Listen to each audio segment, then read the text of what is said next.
Do you think that the Chinoys make successful business owners? Do you expect people with Chinese blood to be more business-minded? Is it even true that the Chinese are good in business? Now listen closely because in this episode, we will be talking about the first part of the series, 3 things we can learn from successful Chinoy business owners. Hi, welcome to Mami Negosyo's Business Tips number 44.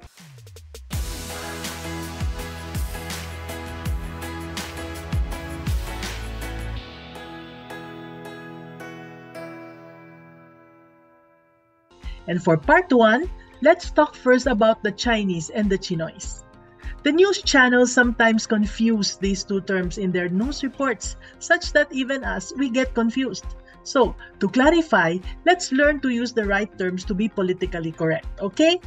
Now, for those who were born in China and are Chinese citizens, let's call them Chinese nationals or Chinese. Then, what are Chinoys, Mami N? Well, I researched it and I saw this in this dictionary. A Chinoy is also called a Chinese Filipino, a Filipino with a Chinese descent, whether mixed or pure ethnic Chinese. This means that if you're a Filipino with Chinese blood, whether both of your parents are Chinese or not, you're a Chinoy. Both of my grandfathers were from China, and both my grandmothers were Filipinas. Same with my husband. And so, both our parents were Chinoys. We are also Chinoys and our kids are Chinoys. Does the distinction between Chinese and Chinoy now make sense to you? Yes? Good. So, those who are born here, like us, are Chinoys, and any Pinoy with a Chinese surname is clearly a Chinoy. So that we can understand the Chinoys, I'd like to talk about the original Chinese grandfathers that we had.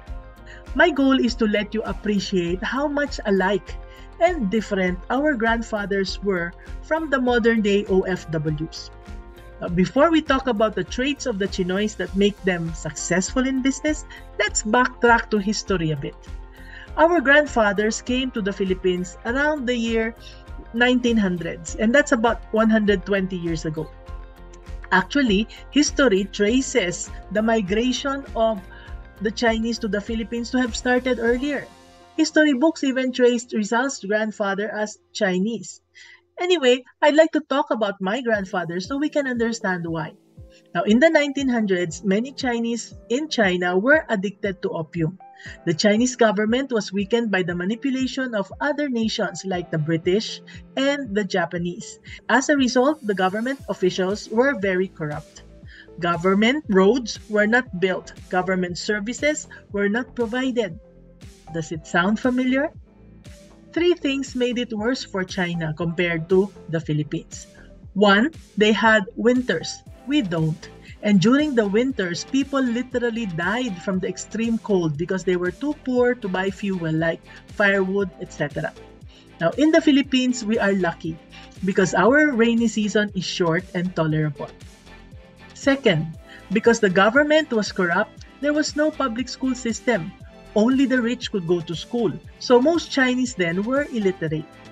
And third, in the province of Fujian, where most Chinese came from, the land was clayish.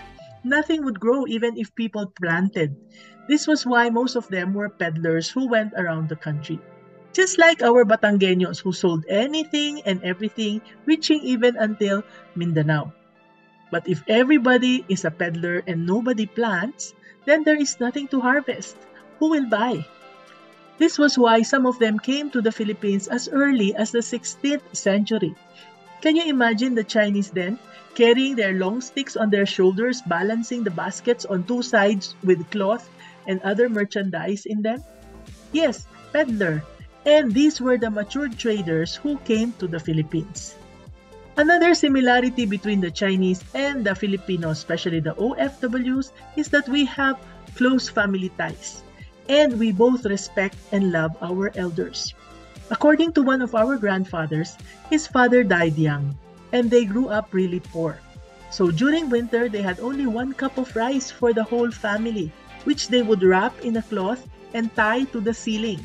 Now every meal, they'll boil the rice and just drink the water liquid which we call And when there is no more They opened the cloth up and let their mother eat the remaining pieces of rice.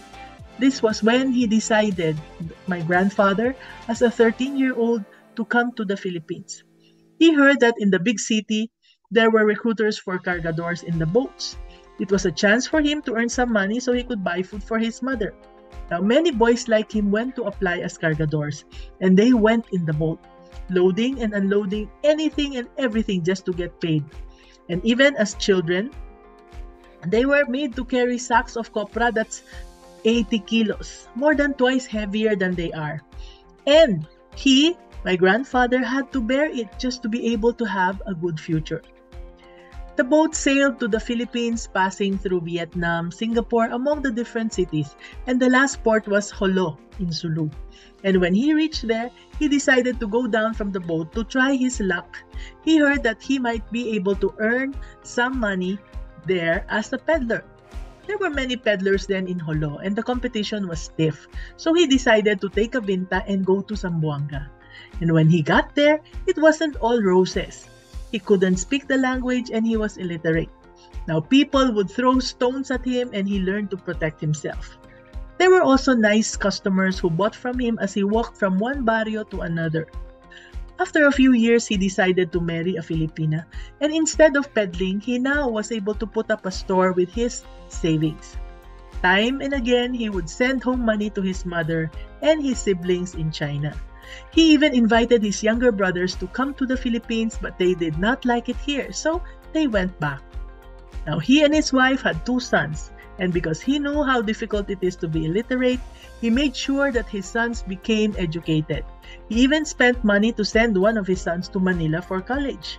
Do you see the commonality in values of the Chinese and our OFWs? That's why it was easier for them to come to the Philippines. It was due to the common values they shared with Pinoys. But one thing that Pinoys don't have is that they are savers. Why? Because for 3 months in a year, it would be winter in China, and if you don't have food, you die. Others cannot help you because they too will have to survive the winter. So another thing was that the soil was clayish. So if you want to eat, you need to have money to buy food. You cannot just plant. And they learned about saving money at a very early age. But when it comes to us, well, we have such fertile lands and rich natural resources in our country. We can just stick some plants into our garden and they just grow. They grow so much that we don't mind even if neighbors pass by and ask for some vegetables and fruits from us. We are talking about the 1900s and not about the present, okay? But even now, we have typhoons and rainy days, but they don't last for 3 months, right? So we get by. So today, I described to you half of the story of one of our grandfathers, and it's only the generation of our grandfathers. But how did the Chinoy become successful business owners? Is there even anything we can learn from them?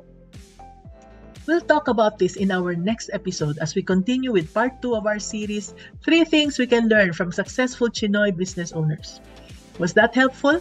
I hope you learned something new from today's episode, and if you did, please make sure to share this with a fellow aspiring entrepreneur. Also, join our communities by clicking the links below to learn more. This is Mommy and your Mommy Negosyo saying be business-minded, and see you in the next episode.